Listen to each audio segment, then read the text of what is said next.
Hey guys, Oily here. Thank you for stopping by and seeing us and spending some time with us.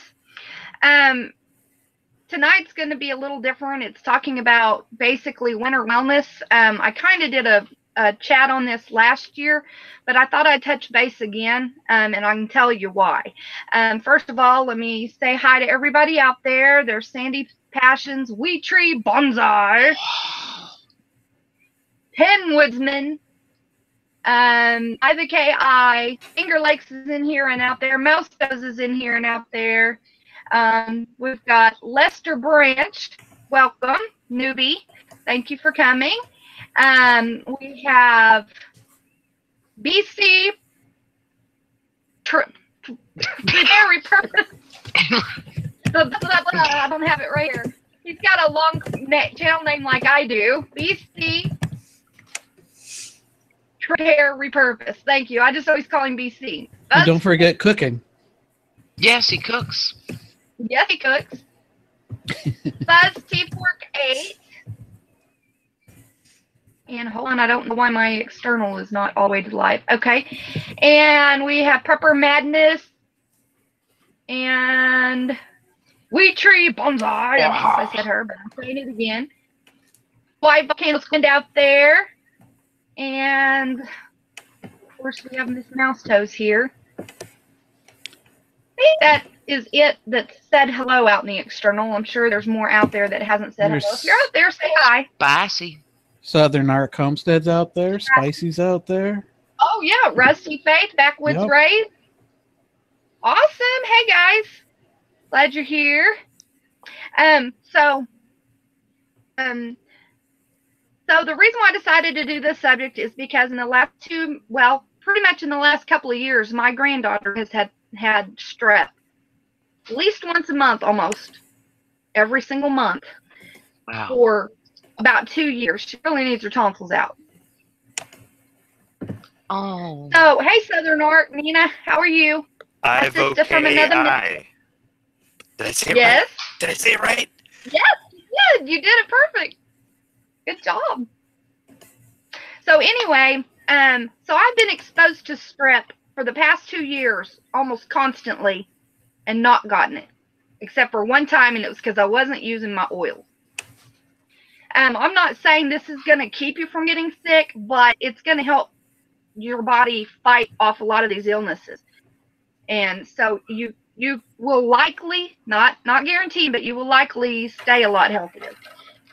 I've also been exposed to infectious mono and the flu that is like going around like crazy here in Western Oklahoma.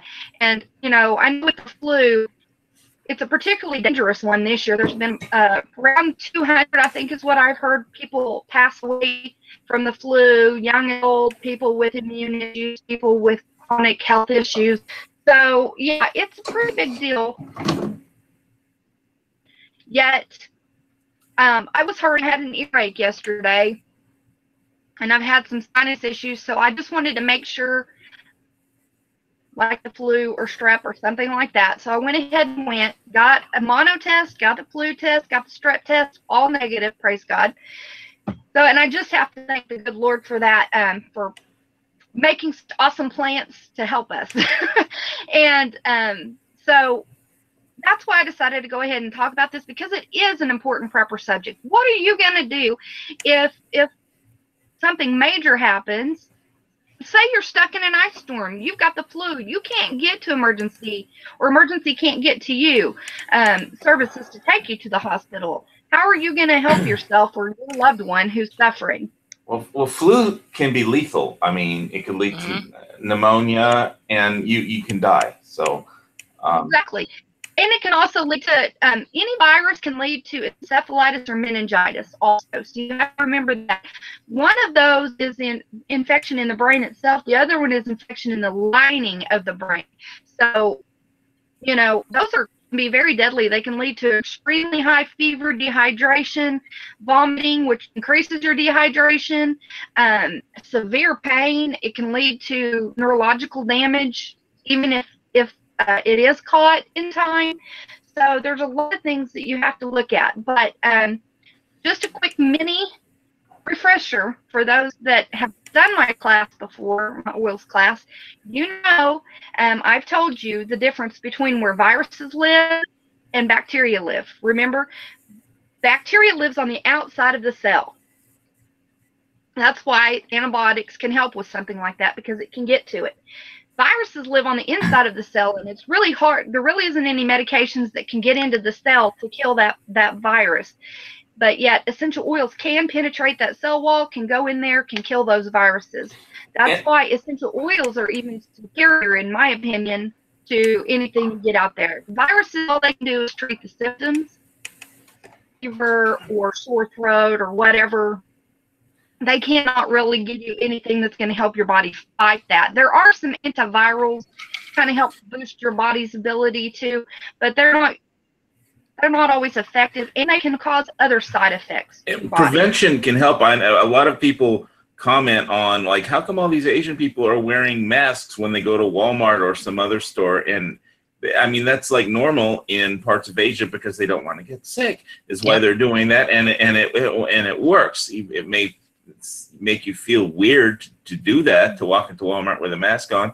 But if there's a lot of people in there, and especially if you're like waiting to pick up your meds where everybody else is waiting to pick up their meds, you're just asking to get clobbered with some virus or bacteria. So it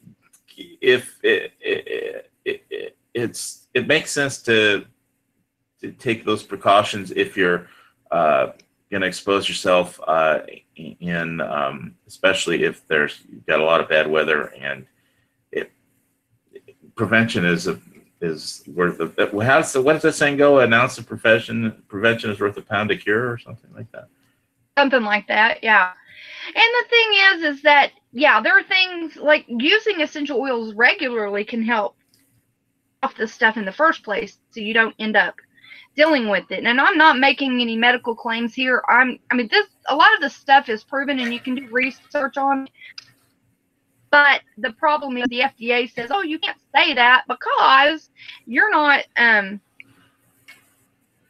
physician. There isn't a paid trial that you can do. You know how those cost millions of dollars. So. And also, what about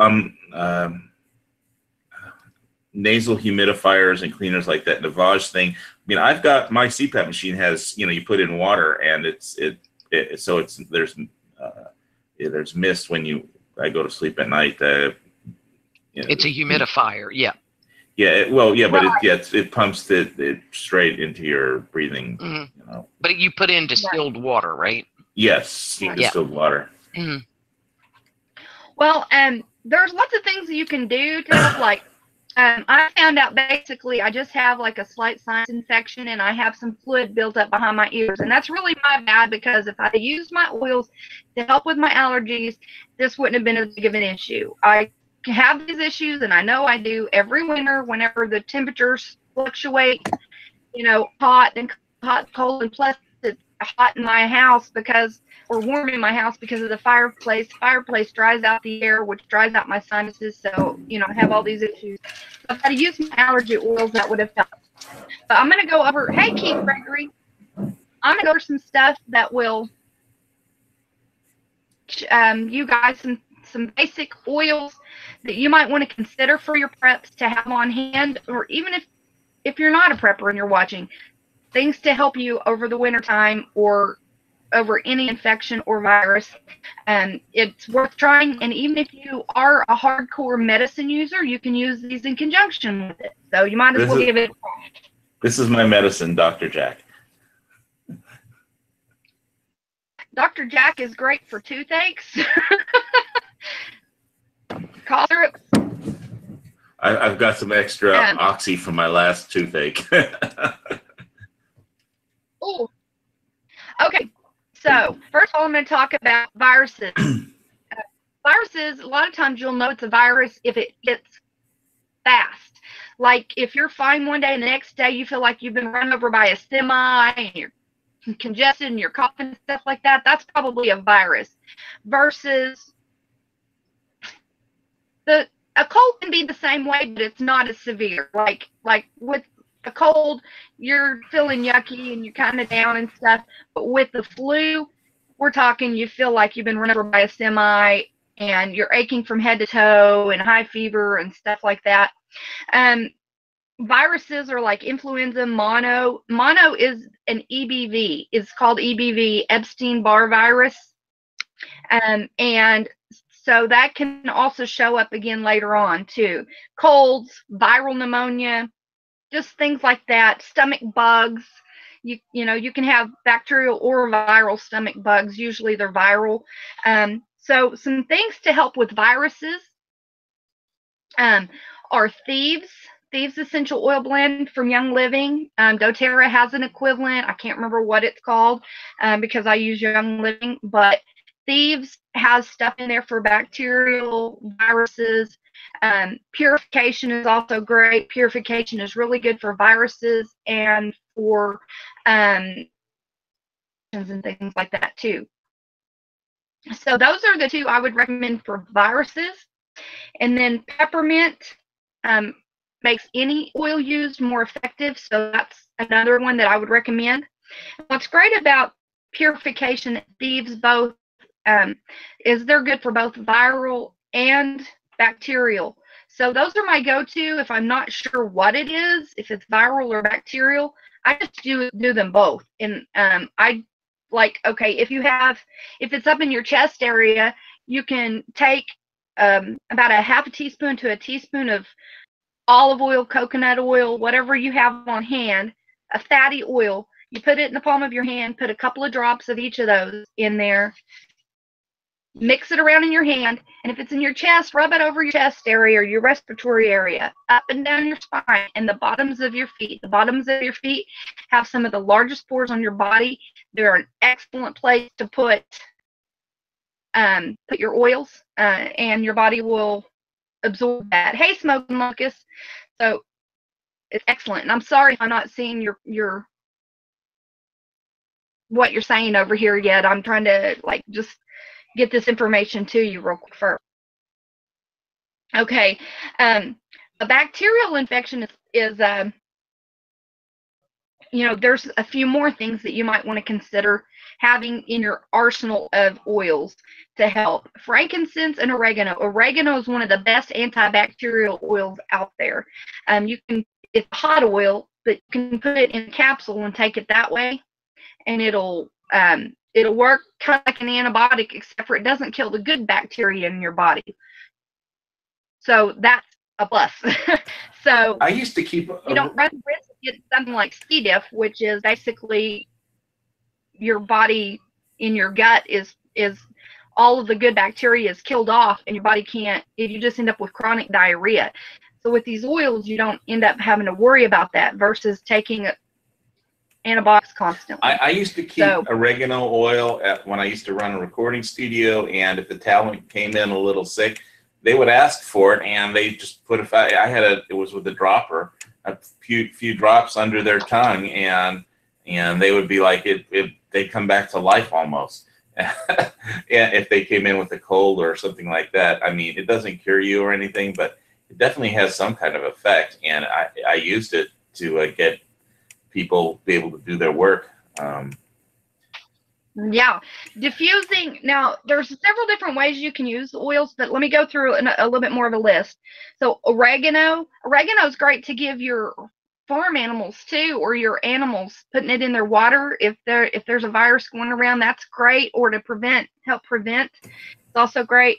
Frankincense, oregano, thyme, thieves, and purification. Can you take all of those sublingually, or? I wouldn't do oregano or thyme or.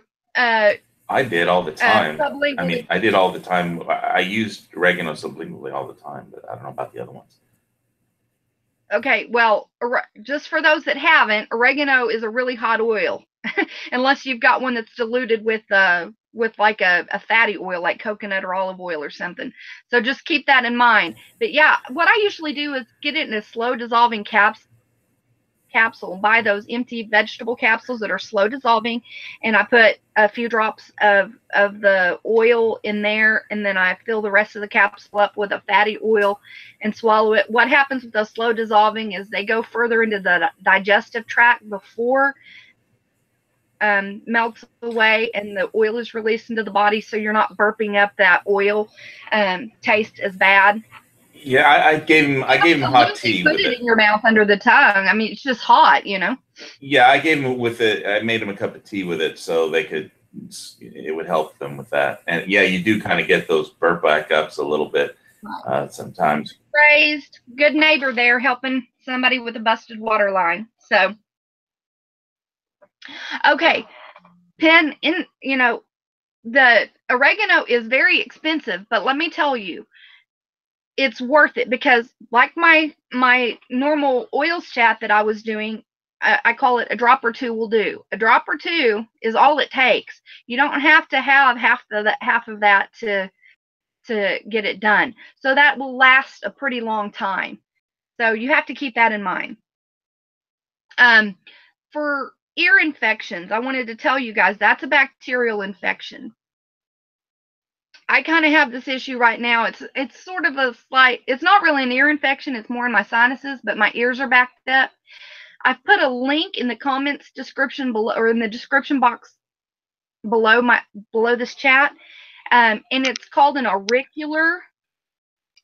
And what that is basically it's a lymphatic drainage. It helps your ears drain, and she shows how to do that, to use to help with that and to help drain it. And Mouse Toes can verify that rubbing the oils around your ears and down does help it drain, right, Mouse?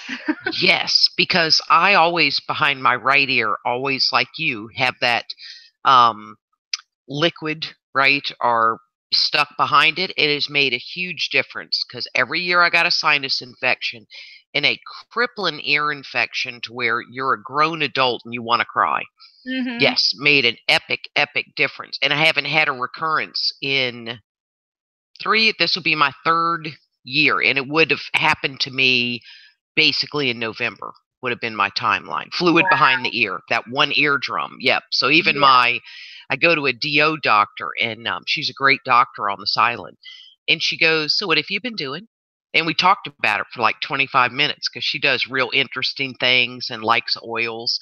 And she said, and I'm 60 years old and didn't know about doing that, So it is very, very helpful and worth it, Yeah. And that auricular, it's about a 5-minute video, so it's not too terribly long. And you can write down what she does and how she does it. Now, if you have an ear infection, just so you know, eye infections and ear infections, you never put the oils directly in the eyes or the ears. First of all, it'll burn like fire in your eyes. If you accidentally get oil in your eyes, get a fatty oil. Do not flush the eyes with water. That just intensifies it. Just put a fatty oil in the eyes, and it should diminish it almost immediately. As far as the ears go, never put them in the ears, because these oils are volatile and they can go in and they basically kind of like melt that chemicals in there that transmit sound. So, and also it will burn like the dickens. So don't get it in your ears or in your eyes. If you accidentally do, use a fatty oil, not water, to flush it. Okay, so if you have an ear infection, you want to go around the ear and down. You want to go around and down, and you can go like on this cartilage part and just inside the ear, not in the drum, but just inside this little fold right here. But don't go into the eardrum or into the ear canal. And then down. And this helps promote that drainage and helps it try to push that fluids on out. So take about 5 minutes to do that, though. Don't just do it real quick and down and be done with it. Take about 5 minutes and really work it around the outside of the ear and in the fold right here and down. You're wanting to promote that drainage. You're wanting to pump those lymphs, get them to promote drainage. You can also take a cotton ball and kind of open it up a little bit, kind of like if you were going to start a fire, you're going to kind of fluff it.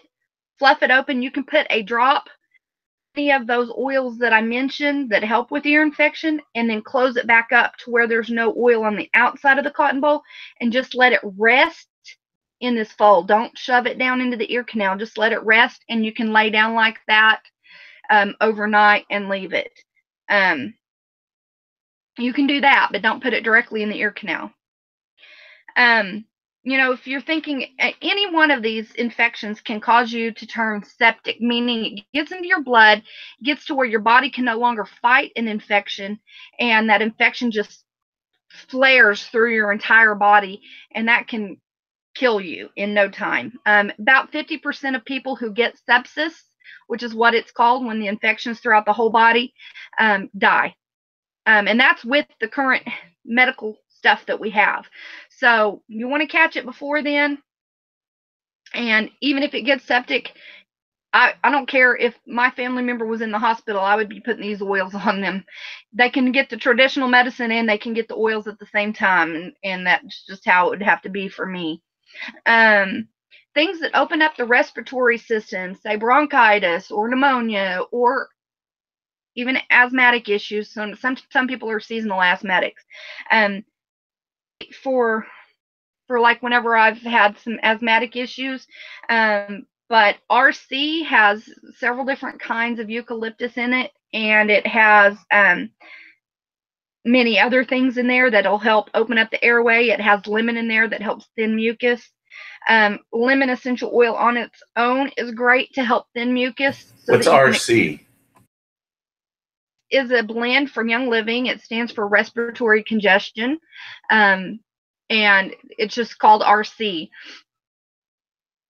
And it's a great one to have on hand. I diffuse it all the time, and it's great. And then lemon, I prefer to just take it in some water, like put a drop or two in like water and just plug it down, or add it in some ice water or whatever. Or put it in a, hey Gear, or put it in a capsule and take it that way. But lemon's mild enough, you can just pop it back, you know, a couple of drops in your mouth and then just take a swig of water after. Wintergreen helps reduce inflammation, whether that's in the chest, in the ear. Say, you know, you got an ear infection or sinus infection, you also have inflammation in there typically. And instead of steroids, you can try this, or you can try it in conjunction with the steroids if you still want to take the steroids. But wintergreen's great. Again, it's a hot oil, so just remember, dilute it when you're putting it on your skin, and don't get it too close to your eyes or in your ears, of course. You know, it doesn't matter if it's bronchitis, ears, sinus infection, respiratory infection. I mean, I'll take wintergreen and put it with my oils for bacteria or virus and just slather it on over the areas that need it, like my bronchioles and over to my lungs, on my back. I'll have my husband rub it on my back over my lungs. Rubbing it up and down your spine is great, and on the bottoms of your feet. If you have extra residue from the oils that you're rubbing, wherever, put it on the bottom of your feet and up your spine. Just do it automatically all over the bottoms of your feet, especially like the pads of your toes too. Make sure you get the whole bottom of the foot, and that covers a lot, covers all systems in your body, and helps your body fight that off. So and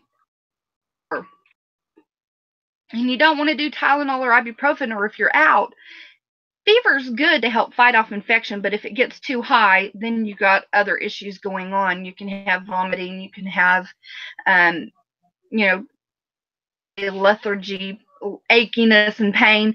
So fever's good. You just don't want too high of a fever. So if it gets over about 101, putting a little peppermint on your hand, diluting it, especially for kids, putting it on the back of the neck, the base of the neck, and on the bottoms of the feet can help bring that fever down enough to where it's comfortable, but not completely break it, because that's your body's way of helping fight that infection. So fever is actually a good thing. It's showing that your body's trying to fight it.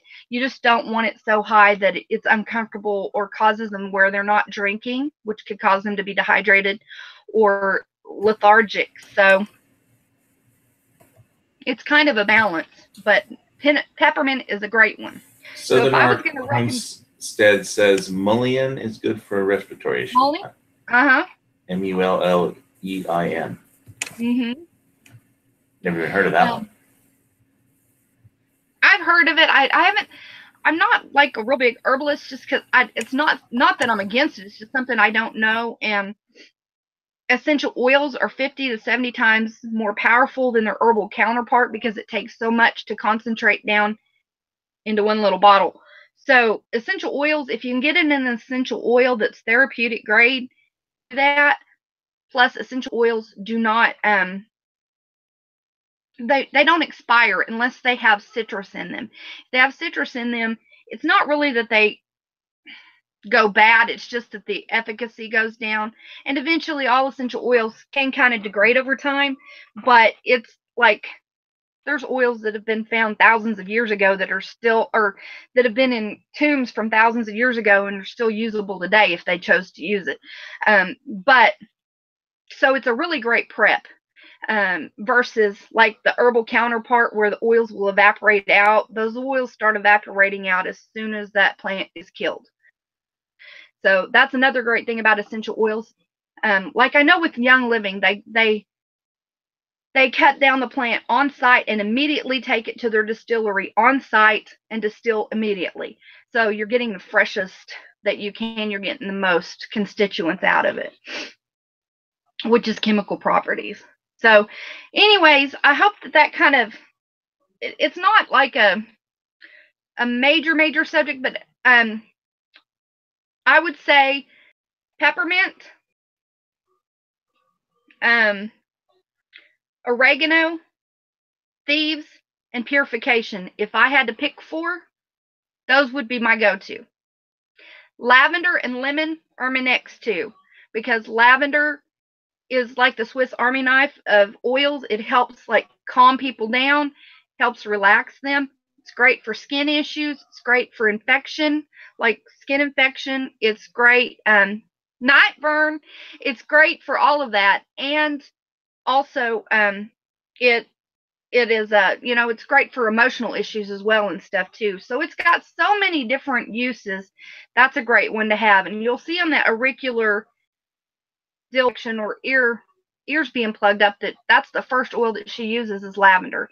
It's great for a lot of stuff, and of all the oils, it's one of the less expensive ones. I've seen that in soap too.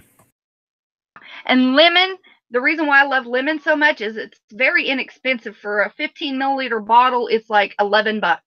And for some people that may seem like a lot, but you're just using a drop or 2. So there's like 300 and something drops in that one bottle. So it lasts a while. And it's great because it can break down toxins that are in your body. It can thin mucus so that you can have a more productive cough and get that out of your chest if you've got mucus in your lungs, in your chest, in your sinuses. Just drink lots of fluids with it, just like you would if you were taking like Mucinex or something like that. And like I said, you can use it in conjunction with those things too, if you so choose. But it just gives your body an extra boost. I know, like, I used to be really sensitive to scents, like perfumes, colognes, stuff like that. I mean, it would send me into an asthma attack, instant extra headache on top of what I already always have. And since I started using essential oils, it's detoxed my body, and so I don't have as many issues with stuff like that. Every rare once in a while, but nothing like it was like constantly. I couldn't hardly go in public or anything because it was just so bad. And after heart surgery, I was so sensitive to scents. I mean, if the nurses wore like had just freshly washed their clothes and scented laundry detergent, I would break out coughing, which was so incredibly painful at the time. Coughing was a very painful thing. So I was like kept telling him, wear dirty clothes all the time.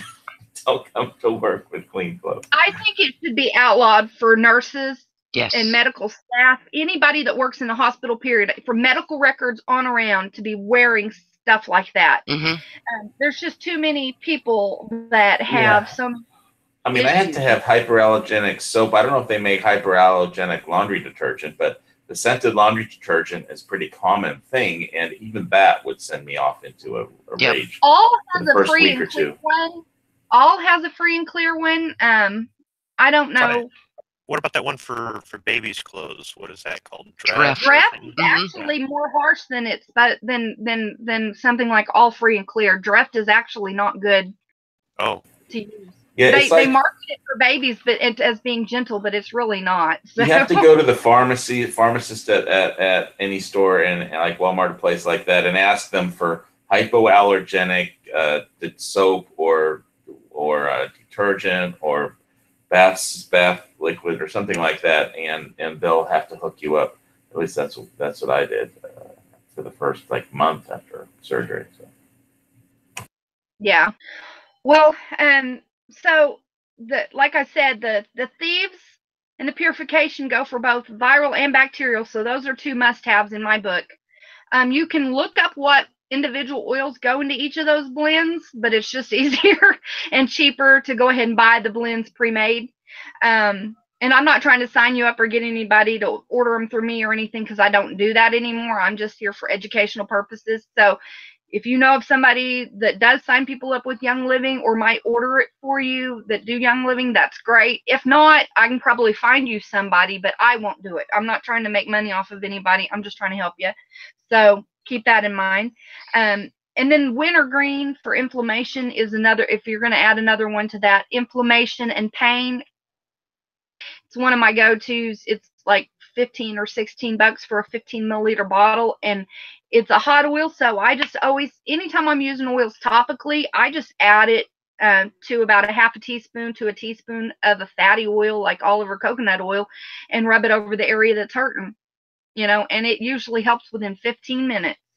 Nice. So if it doesn't completely get rid of it, most people say it lessens it a lot. There was one lady that she was in so much pain, and she came to me and her back was just killing her at this expo thing that I was at back when I was still signing people up, and I had some Wintergreen on hand, and I knew she didn't have a lot of money and she was hurting pretty bad, so I called her over and I put some on her low back for her, and she's I said, well, you might as well try it. It's free. I'm here. I'll just put it on you and you can see if it works while you're here. She come back 15 minutes later and she was like, how much better my back already feels. Like, she just was floored. Wow. And so, you think that would help with sciatica? Helps mine. Mm-hmm. I don't know. So everybody. Wintergreen. I know there was one person I sent a sample to and it didn't help, but everybody's different. And just like you having a headache, even a migraine, there's so many different oils that might help with a migraine, but the one that helps my migraine may not be the one that helps your migraine, because our bodies are different and our bodies need different things. Yeah, my dad has a problem with his back, so I was going to suggest to him then Wintergreen and like olive oil is what you should mix it with. Yep. Right. Just take about a half teaspoon of olive oil in your hand, put about 3 drops of Wintergreen in your hand, rub your hands together and just rub it up his spine. Start at his butt cheeks where the sciatica is, then work your way in towards the tailbone. Don't get in his butt crack, because that may not feel too terribly good if you're running hot oil. And then just take it all the way up his spine, all the way up to the neck, and that'll help to all of the parts of the body. Remember, essential oils, if you smell them, they can help also. Some people just get rid of a headache just by smelling, like peppermint. For others, topically is better, and for others, internally is better. So I'll tell my folks to give it a try. Wintergreen's cheap and it lasts a long time because you're not having to use very much. I mean, you can pre-mix some in an olive oil bottle if you want. Once you figure out kind of how many drops it's going to take to work for him, and after a while, once inflammation starts coming down after you've used it a while, then you may not even need to use so much later on. Sometimes you have to start out with a little bit more and then work your way down. So yeah, but like I said, The wintergreen is great for pain. It's great for inflammation. It's great I love wintergreen smell myself. So it kind of is calming for me. And, you know, like I said, for some people, what I do is try it the cheapest way first. The cheapest way is just to get the oil and smell it. See if that helps. You'll know within 10 minutes once you smell the oils. It reaches your pineal gland in your brain within 10 seconds, but you'll be able to tell a difference within 10 to 15 minutes if it's going to help with that particular issue. If that doesn't work, then take a drop, put it on your hands, rub it over the area. If it's a hot oil like wintergreen, peppermint, oregano, thyme, something like that, go ahead and dilute it with some fatty oil and then put it on. And that's what I do. And just start out with a drop or two. And then, you know, if you need to work your way up a couple of times. And the great thing about essential oils is you can't really overdose on them as far as putting them on topically. So you can put it on as often as you like. And after a while, you'll gradually, you know, go down once that starts to help that particular issue. So when you smell your socks, your headaches disappear. Fuzzy. Whoa, that's some powerful oils you sweat out in those socks. They're smoking or fuzz. I about died when I read that. Whoa, that's interesting. I don't think mine has that has that same effect on me. I think more it just makes me want to pass out. Might want to use some of that hypoallergenic laundry detergent. Yes, I'm just glad it was his socks. Oh, Well, people in Hawaii don't wear socks, so. That's one of the things I'm really sad that my granddaughter inherited from my son. The bad, stinky feet. Oh my gosh, let me tell you. But the reason why I decided to do this subject tonight is kind of dear to my heart because this little my granddaughter's cousin from her mama's side, her mama's sister's little boy, they're real close and they spend a lot of time together, and it seems one has strep and the other has strep. Well, he's gotten to where his body can't fight it anymore. Antibiotics aren't working. He's got strep and mono and the flu, all three at the same time. And I've been around him. Chelsea's been around him and then to my house. And praise God, we haven't ended up with it. But his body, you know, traditional medicine is not working. So I took over thieves and purification and peppermint and frankincense, because frankincense, I'm just having them put directly under his tongue sublingually. And then my granddaughter, here she has strep again. Just went to the doctor today, and the doctor, you know, my granddaughter's mama said that she, you know, she has some oils, and the doctor said, oh, good, yeah, if you have oils, go ahead. If you have thieves, put that on the bottom of her feet, like the doctor was telling her. So, I mean, these doctors are seeing a big difference in the families that are using the oils and the ones that are not, and the ones that are chronically ill and the ones that are not. And so they're starting to take notice in like our little area. I don't know about everywhere else, but our little area, they're becoming believers. So it really does make a difference. Hey, Jared. Hey, Viborg. And you're right about it, because they are seeing the difference in people they couldn't help. They're seeing the difference in people who can't afford the medicines, and then they get them and they're struggling and it's not working. It's fabulous. It really is. Yeah. Okay, now real quick, I don't want to miss this. For stomach viruses, for tummy viruses, yes, you can put on, hey, Kojo, for tummy viruses, you can put it on the bottoms of the feet, which is great. I always say put it over the air first, and then use the leftover that's on your hands for the bottom of your feet, up your spine, and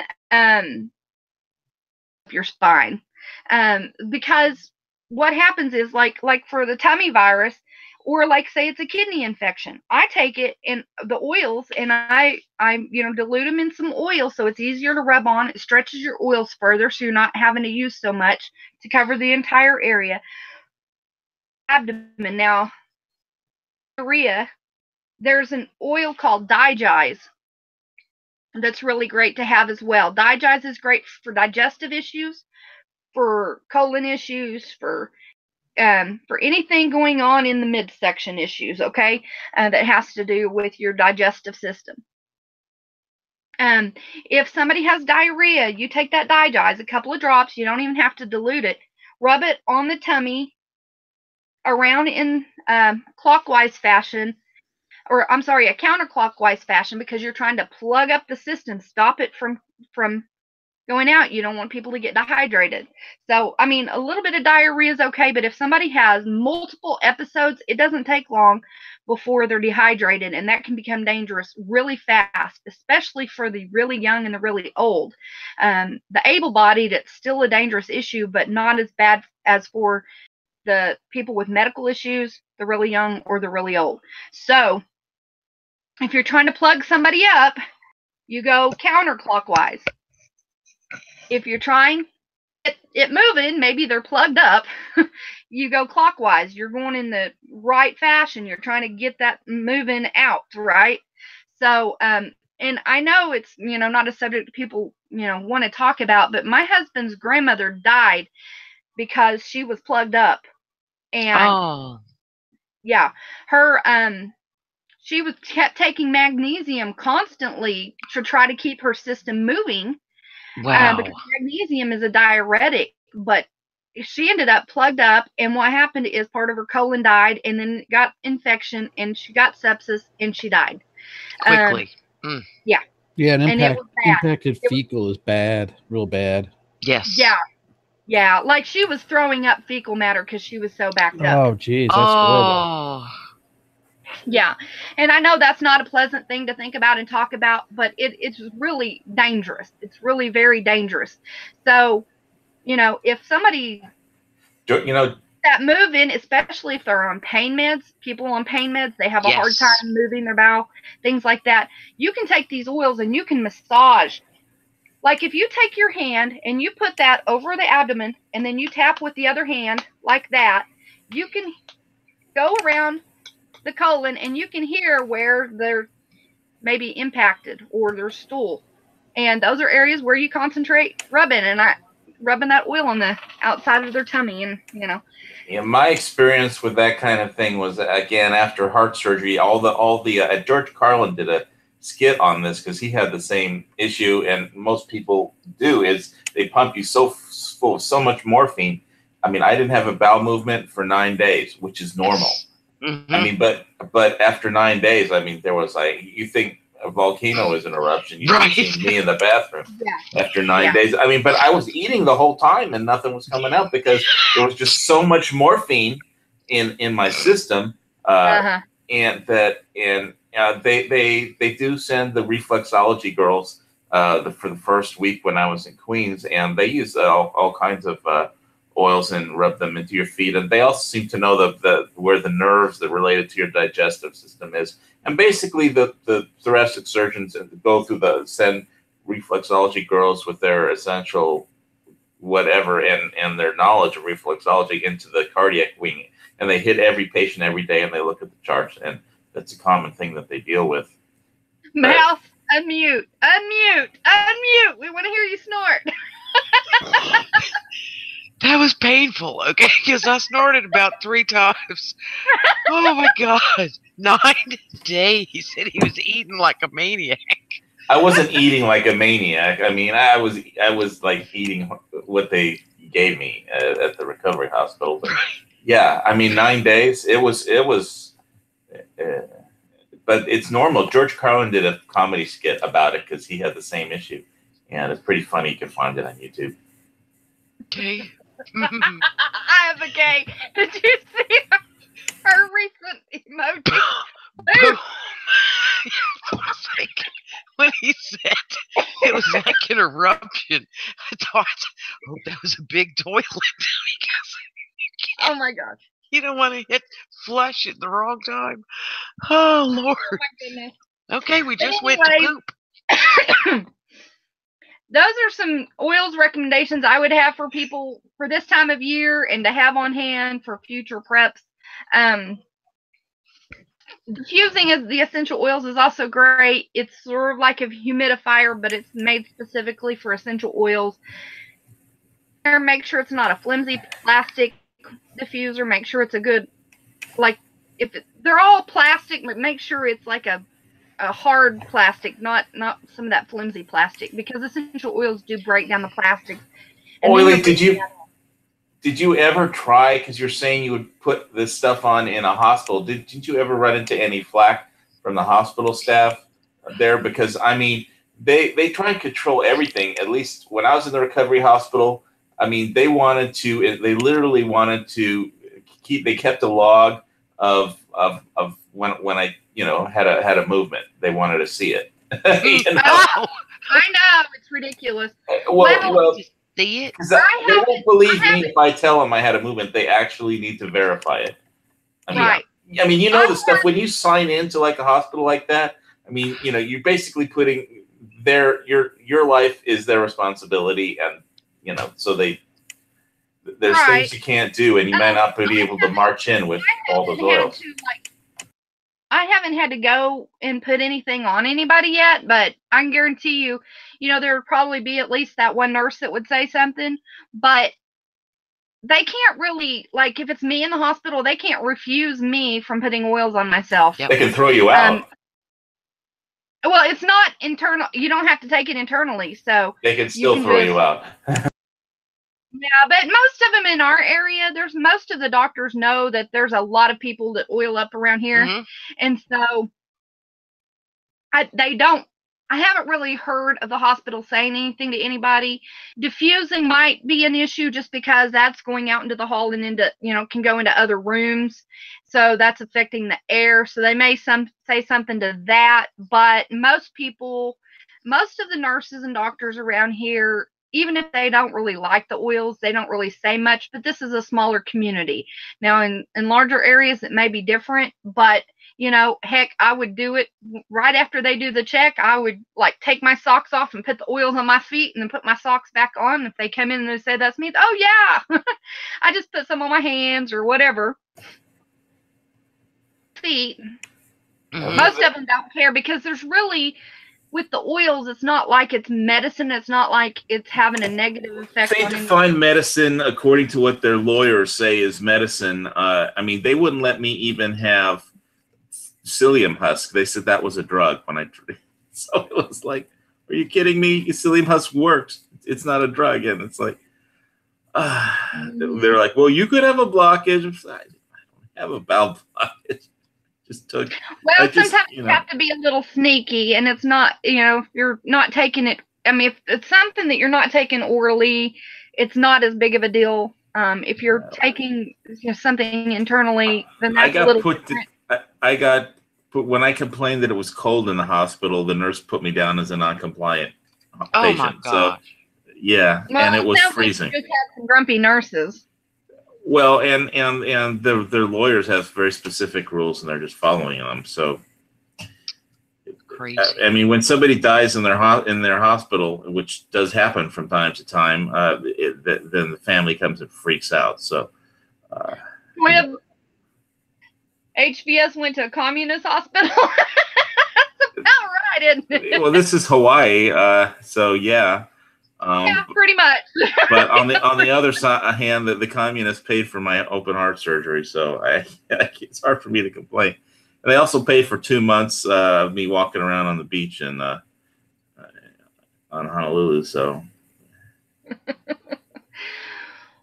well, that's kind of it on our as far as our topic. Unless somebody has some questions, you're welcome to ask some questions. And I'm sorry if I missed if there were any questions out there. I try to stay focused on the lesson because I can get distracted by the goofy comments over in the side chat pretty easy, and then I lose my train of thought. And I guess one thing people are going to want to know right now out there are what oils are good for cold weather. What we just went over, common issues happen. I mean, there's not an oil that's going to fix the temperature outside, but we can't throw it in the snow and make it go away. Sorry. But you mean the things that come with it, like respiratory, sinus? Is that what you mean? Ear infections from wind and cold? Right. You know, it's all the things like when, first of all, when you're in more close, when the weather's colder outside, you're in more close proximity. You're stuck indoors. You're breathing in all of the stale air. Nurses come in, they're breathing that air in, you know, in stores and stuff like that, and it just spreads like wildfire. That's why the cold winter months are the worst for this stuff, is because everybody's cooped up indoors with each other, breathing in each other's infectious air. So, Yeah. Some Dry oil you air, could spray too. on somebody to make them go away. Yes. Oh God, like in a little squirt thing. Yeah.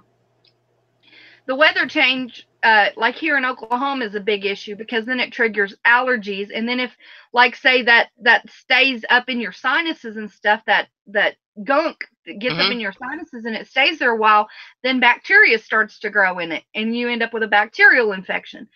Or it backs up into your ear, and then you end up with an ear infection because that stays there, and then the bacteria starts to grow in it. So what can start as a virus can end up being a bacterial infection, just like you can start out with a cold, and you have all this drainage, and you're coughing from the drainage, and you suck in, like, because you're coughing so hard, and then you suck some of that phlegm and gunk up into your bronchioles and into your lungs, and then what happens is that grows bacteria, and then you've got a bacterial infection. Started as a virus, but it ends up being bacterial. So that's why the essential oils are awesome, because it hits both. It's a virus or bacteria. Thieves and purification are my go-tos, and I use them for kidney infections, UTIs, for sinus infections, ear infections, infection in any part of the body. I So put what, it Young over that Living ear. is some kind of brand or something that you were talking about? I use Young Living because I know their quality standards. I know that they test the soil that their plants are grown in. I know that they harvest at the peak time when the constituents are the highest, the medicinal properties are the highest in the plant. I know that they immediately harvest, immediately distill those things. It's a brand, right? It's a brand. Okay. Yes, it's a company, Young Living. So, you know, that's my go-to brand, but, you know, I'm just that way. There's a big rivalry between Young Living and another company called doTERRA. Personally, I think both of them are pretty close to equal. I still prefer Young Living because they're the ones that doTERRA learned off of and then went and started their own company, and they do some things a little bit differently. So I prefer Young Living, but I'm not dogging doTERRA. I just think that Young Living's been there longer and was kind of the pioneer of, you know, really trying to get into, like, travel around the world and find what people, herbal oils and things like that people have used in those areas and what they're great for. So my decision on that, and I'm not dogging any other oil company, I just know the product standards that Young Living has, and that's what I'm comfortable with for me and my family. So, well, but if anybody, and they're go ahead. They're expensive, so you want to use what you're comfortable with. I don't want to use the stuff that's basically watered down at Walgreens. Well, yeah, I mean, okay, so frankincense, for instance, I've seen like 2 fluid ounces or 4 fluid ounces for like $5. I'm sorry, that's not going to be exactly. That is not going to be. I'm sorry, but in essential oils, you typically are getting what you pay for. If you're finding something for $5 or $10, and it's something that you normally see like on Young Living or doTERRA for $40 or $50, you're probably getting what you pay for. Most of the time, on a lot of those cheaper brands, what they're doing is using fillers. So like the FDA says that they can label an essential oil 100% essential oil, even if they have to have at least 5% of that essential oil in there. The rest of it can be fillers. Isn't that crazy? Mm-hmm. They can say it's 100% essential oil, even when it's not. It can only have it only has to have 5% essential oil. The rest of it can be fillers. That can be anything from a fatty oil like coconut, olive oil, whatever. Which is what you're going to dilute it with anyway, though, right?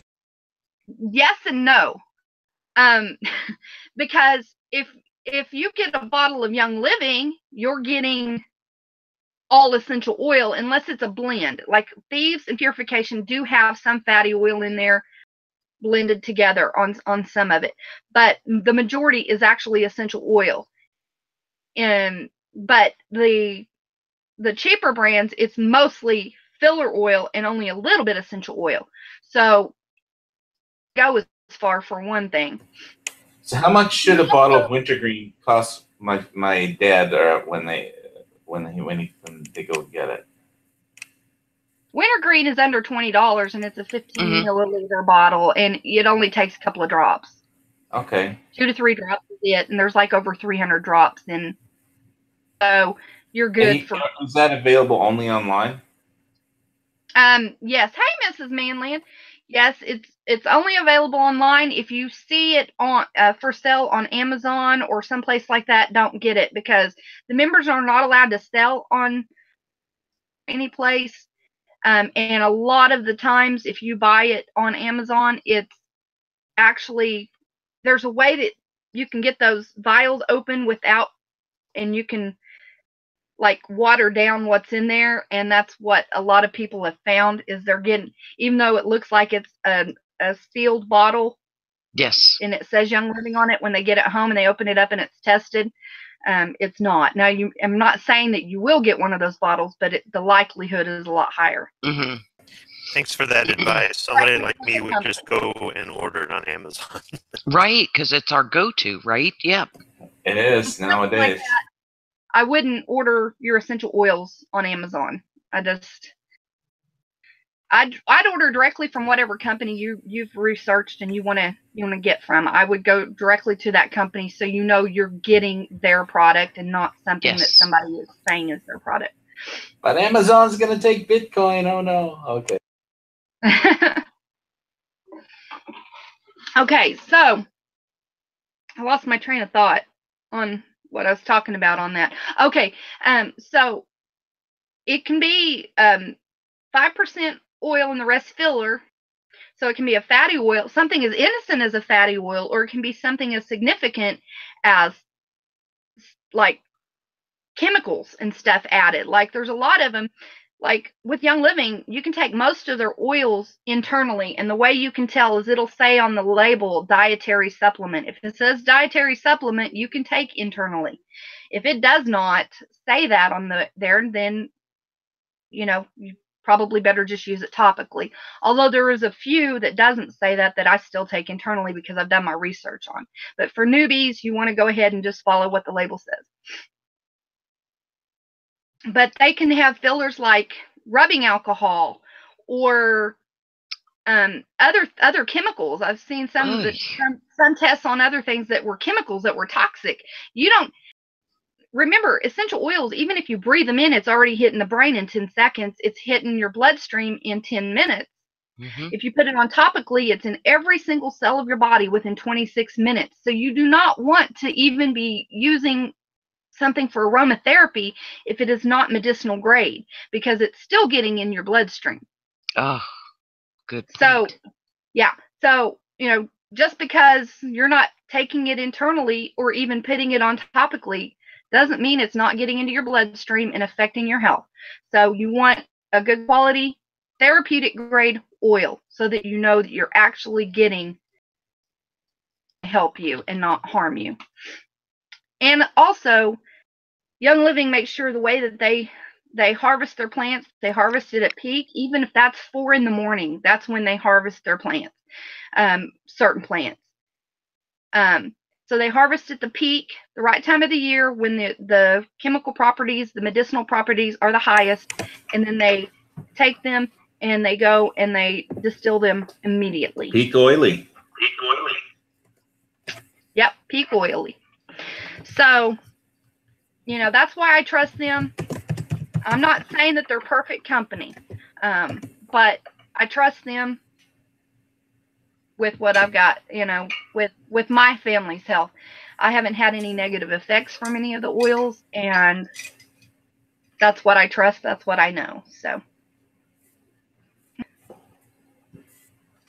anything I missed that anybody's seen out there? I want to answer any questions that I have.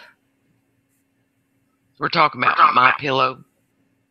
My pillow. Yes.com. We just ordered 2, and I can't wait to get them. I like their jingle. I like their old-fashioned jingle. Yes. Yep. So people are panic buying my pillows.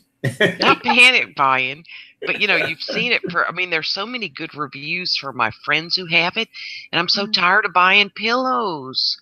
And this you can put in the machine easier, and then you need a new pillow when your neck starts hurting, and then it's like, okay, it's going to take me 2 weeks to go to the store, and then I thought, okay, we're going to do it and get 2 queen my pillows. I have a king size bed, but I suffocate in a big pillow. I feel like I'm going to die in the big old king size pillow.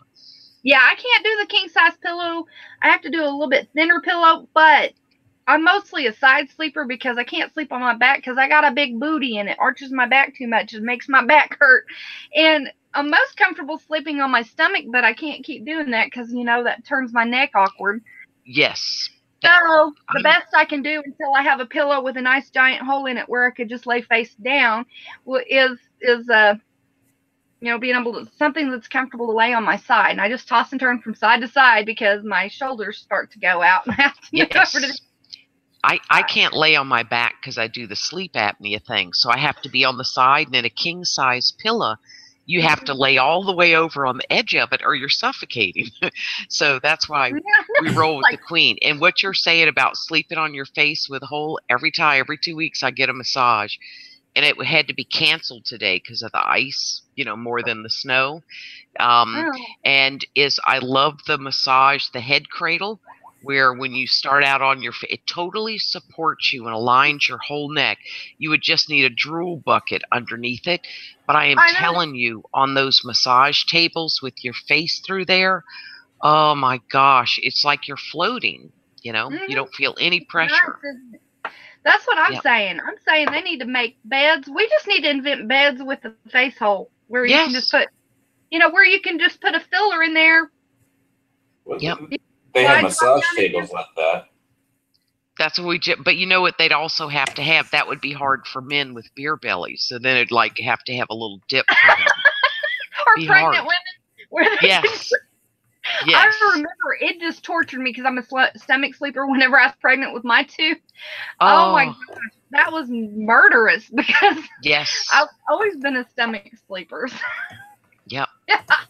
Hashtag drool bucket. That's our hashtag for the week. And drool bucket. And smell your socks. And hashtag smelly socks and hashtag plugged up. And backed up for good. Yeah. But that's a good point you make about a diffuser and making sure what you're using is pure. I didn't even think of that. Yeah, well, I have a CPAP machine to deal with my sleep apnea. So I have one too. I just don't use it. It sounds like a ghost in the room. My husband was out of the country. I wouldn't be able to hear somebody kick the door in. How am I going to pop a cap in them if I don't hear them coming? It was like, ooh, it does this. Whoa. Ooh, ooh, it's the spookiest thing ever. And every once in a while, I'd move my head funny, and where it exhales, my husband would wake up because it's blowing that misty cold air on him. Oh, gross. That's work. Can't we just use toilet seats to rest our heads on? No. And we could if our heads were the size of most people's behinds.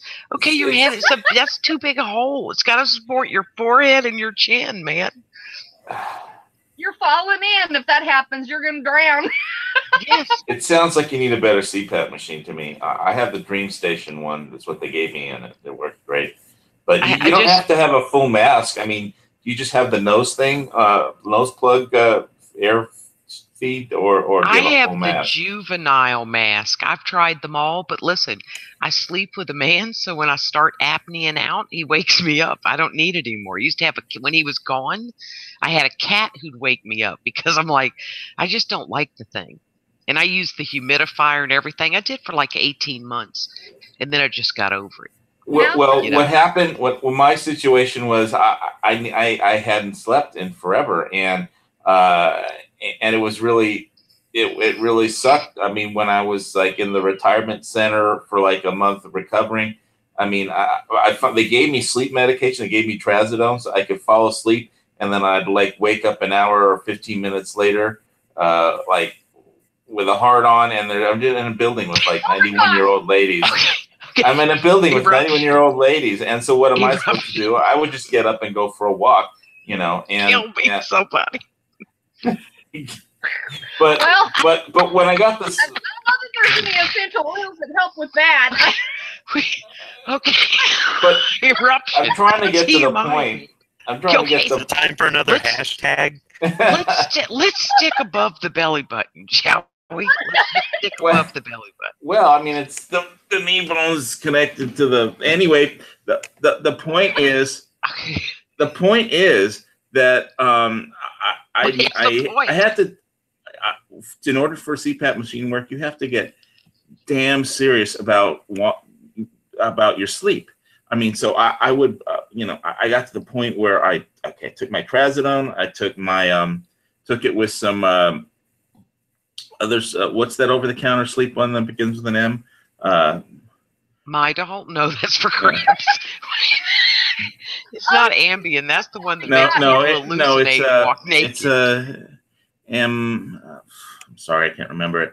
Oh, So- No dose? No, that makes you stay awake. Not a brand. I could go get the bottle from It's the night other night room. or something. No, it's melatonin. melatonin. Thank you. Nailed it. You're brilliant. So Jared I got it too.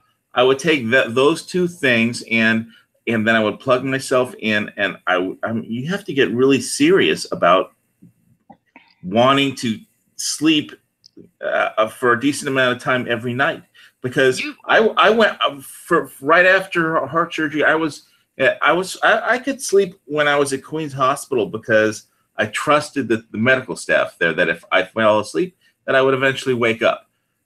I didn't trust the medical staff at the recovery. It wasn't the same quality as at like the top hospital in the state. No, So- of course not. so- And it's so- not like they're in but there to I- hear I it was- happen. I was afraid to fall asleep for the first week because I didn't think I was going to wake up with that staff. So, I was petrified. and I don't know how. I think I actually finally fell asleep once just sitting up all night in the wheelchair because the thing just tipped over, and so they have to be very. You're laughing, but it was a life-threatening situation because they have to. You can't just use. They can't help you up with your arms or anything after open heart surgery. So. That's in a giggly mood. Stop it. She's got these visuals going on in her head now. They can't help you up with your arms. You are impacted for 9 days. Okay? You thought you would die. You're just trying to get REM sleep. I really can't. I want to smell. It gets worse. It gets somebody's worse. farts. It gets worse. The TV on in my room was at least the one pointed at me was on the Travel Channel and at night and they had the show on the Donner Party. You could have ate the nurses who were bad. and I mean, and it was like that. They explained how after all the people eating each other up because they had been stuck up on that mountain with no food, and all they could make was pine needle tea, and finally there's a guy that comes up on a horse from the rescue party that digs their way through the snow up there, and this stick figure lady from the Donner Party comes out and sees a man on a horse with a lantern, and she asks him, is this heaven or are you from California? Hallucinating. I'd have been Well, like, no, she didn't know. it's Ichabod Crane. Well, she didn't know whether she was alive or dead, is the point. And Oh. so it was really spooky. And I mean, that's why she asked, are you from heaven or is it, or is this heaven or are you from California? Because she truly didn't know whether she was alive or dead. And Right. and so that was like the spookiest thing after open heart surgery with everything else going on. But why did you have a wonky wheelchair that would tip over? They're supposed to be hard to tip over. Was it too little for you? I don't know. I mean, well, you've got basically the thing is with that wheelchair. I think the reason it tipped over is because they pull all the grass out of your left leg, so you have to elevate your left leg up, and Okay, so stop. you're kind of not Why'd balanced. you have grass? Why'd you have From grass the in your hula left? skirt. Grass, graft, not grass. Oh. I heard grass. So Okay, said Grass. grass from his hula skirt. Okay. About eruption, I can't take it anymore. I'm down to I only have a piece of a tissue left. Here, mouse. Here you go. I need a roll of paper towels over here. Good God. I got. Let me get to the funny part of my recuperation. Is like I was telling you that all the doctors and my dad said, okay, what you have to do to get better is walk, right? Walk a little every day. So the first week I'm in the I'm in this retirement center because I can't go home because I have sternum restrictions. I can't go shopping or sit in the front seat of a car or anything like that because if the airbag explodes and hits me in the chest, then I'm a goner. So I wake up at like 1 or 2 in the morning and I walk up and down the halls and I figured, well, I'll be safe and walk right by the night nursing station, right? And so they had like a little food thing there. And they just had some tea. And so, there's some hot water and some tea bags. I'll make a cup of tea. So I make a cup of tea and the hot water is kind of lukewarm. So I take the water over to, I didn't go out there to have a cup of tea. I just was walking because that's what they told me to do. And I kept waking up with a heart on every morning, right? So, so most men do. Okay. So, and my circulation was improved after surgery. So anyway, I'd say so. So anyway, I go over with this lukewarm water and tea, and there's like a microwave. So there's a microwave in like this corner, little dark corner. So I go and I put the tea in the microwave, and I hit it 30 seconds, and it's warming up, right? And so the microwave goes ding, and which wakes up, which in the corner of this little microwave and kitchen alcove, apparently one of the female medical staff is sleeping in a chair because it's 2 in the morning, right? And so all of a sudden she wakes up, she sees me, and she thinks I'm there to rape her. Oh, dear God, I can't. Were you in your wonky wheelchair, or were you standing there with your lukewarm cup and with your boner? Well, paint a picture for me of how this went down. No, my pants were on. I had a walking cane, a Hawaiian shirt, and I had my nitroglycerin in my shirt pocket in case something went wrong. It was right by the nursing station because I figured if something happened that somebody there could help me. So she immediately assumes I'm there to rape her, right? So right. And so she says, you're not allowed to use that microwave, and she goes and tells the head night nurse lady, and so the night nurse calls security. Oh God. And so basically every time I walk by the nursing station for like the next month, she calls security. And the security guys, I don't know where they got these guys, but they couldn't like beat up a bunny rabbit. And so, well, you're in a wonky wheelchair. How hard is it to catch crippled people? Okay. Well, I had a metal walking cane, and I would have wiped out the entire security staff if they tried anything. They came up, took one look at me, and they're like, "You want me to fight this guy? Are you crazy?" and so they were really nice to me. They kept calling her Nurse Ratchet. Because for anybody that sees One Flew Over the Cuckoo Nest, but the way they treat old people in retirement centers is it's like the last funny thing that happened was that when they is because I went there in part because they have a dining area and they have a kitchen staff and I have to cook and buy stuff and they do all that, and it was really easy. I just picked the healthy things off the menu. I said, don't bring me any chips, don't bring me any dessert, just give me the healthy stuff, and every day I could just pick from the menu. And so one day they had some event for I don't know if it was Easter, I don't know what it was, but all the dining area was like set up for some special event later, and this was in the morning, and so everybody comes out in the morning for breakfast, right? And so they have a little separate area for all the residents. There were people that were living there because they were saving. They had set up all the tables that people usually eat at for the special event, and so but they set up these tables right by these open windows, and it was freezing out, and the wind was blowing through the windows, and so I tried to sit down, but the cold air made me cough, and I can't cough because I just have like a little wire holding my chest together. Sternum, because they saw your sternum and chat, and it hurts like a son of a bitch when you cough. And sorry for cussing, but I mean, it really hurts when I cough. So I walked away and I sat down at one of my usual table where they told me to sit at when I first came in there, because I could sit down and there was like a pillar behind it, and the chair wouldn't fall out from under me, and I wouldn't have the same problem that I had on the wheelchair. And so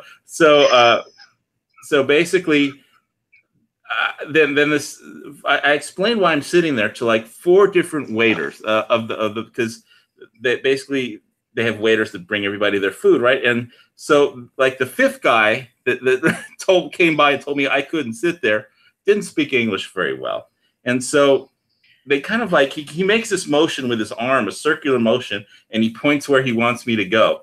It's like I'm a cattle that he's trying to herd. And Anti-mining, right?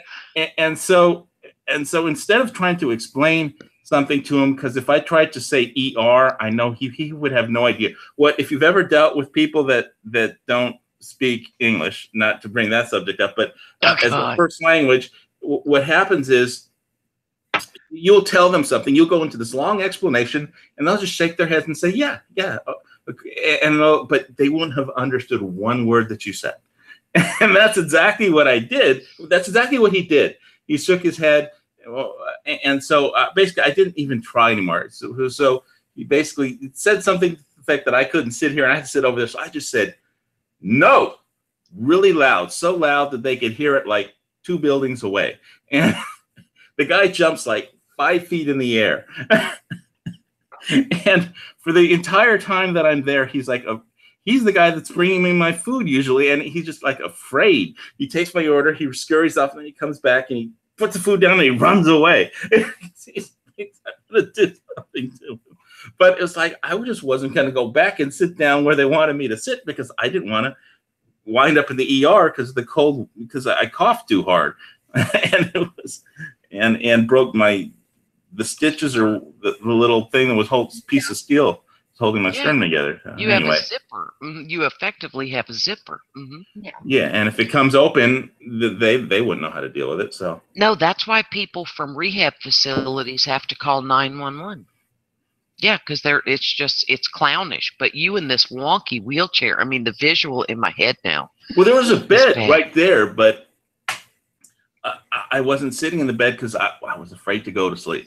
And I couldn't sleep anyway when I was in the bed. So I figured I'd just sit up and watch TV or read a book. But eventually, after a few days, I did fall asleep for a little while. And then the chair fell over because I was kind of unbalanced because the left leg, it has those things where you can elevate your leg, And so the left one was up, the right one was down. I probably just leaned over to the left, and the whole chair just went, and I was like face forward onto the ground. And they can't pick you up by your arms. No, what they have to do is they have to take a bed sheet and put it around your waist, and so as long as you can get your knees under your body, then you can use your leg muscles to stand up. But getting up after open heart surgery requires training. I mean, that's why people don't fall down. Well, people fall down; it happens, but it's like. They shouldn't. Not after that surgery.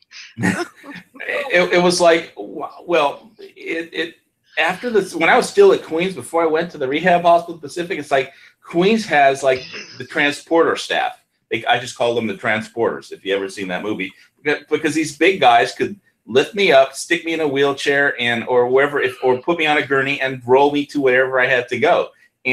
but they were all like these huge guys. And I'm like, well, I asked them, are these guys going to be at the rehab hospital soon? They're like, no, you're going to have to learn how to get up all by yourself. And I was like, how? Who, me? And it's like, they'll teach you how. And they did, but it was like, anyway, so take care of your heart health, people, because you will have a 9-hit blockage in your own hashtag. Oh, God. Oh, Okay. my God. Okay. Well, we're like 20 minutes after time. And we're way off We had to go topic. to the hospital. We went to the hospital in a walkie wheelchair.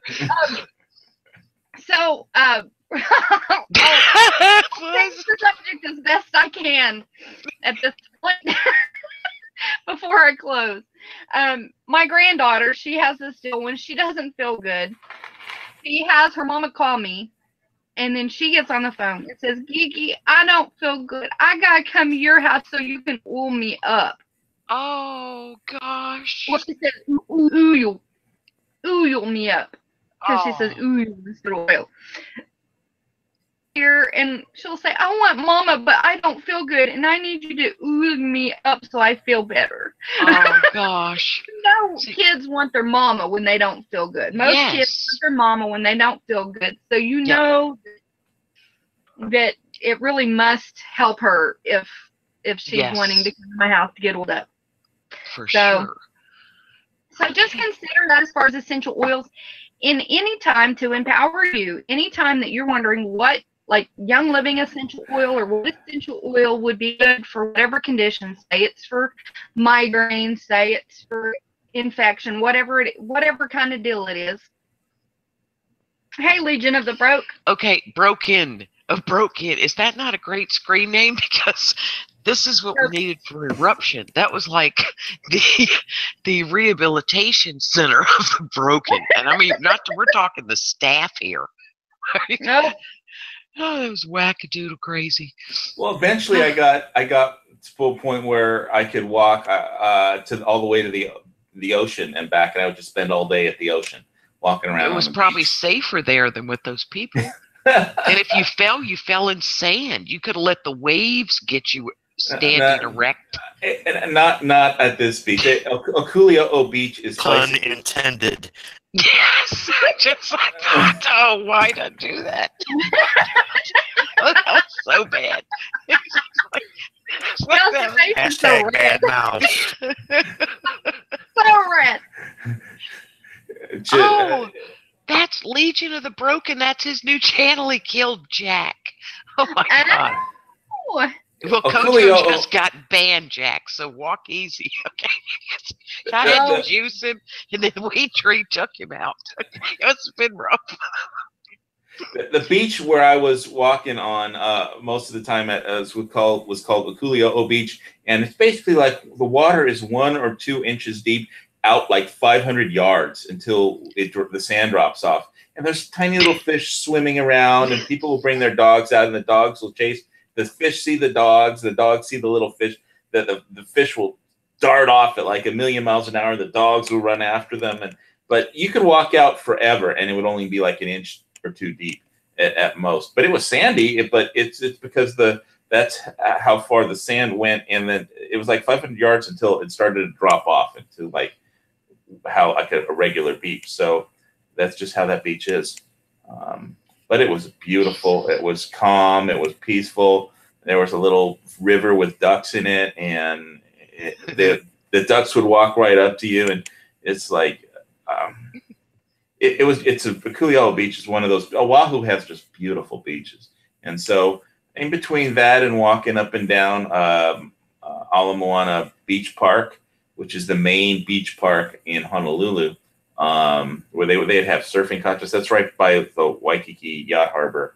So in the center, and I would walk up there sometimes too, but because there was a Kabbat House temple there, and the rabbi came and talked to me in the hospital once, and I went to a few of their services. In the morning. Okay, No, he called me first. We have to go because he knew. Yeah, we're way behind. So, all right. Well, I want to thank all of y'all for coming out and very interesting. Can't get through it. I love each of you, and I thank you so much for being a part of the chat and taking part in the side chat out there. And we love each and every one of you. If you ever need prayer, holler at me, and I will be glad to pray for you. To pray for Oklahoma's mom. I believe she's home. I haven't seen anything where she's gone back, but I need to check today.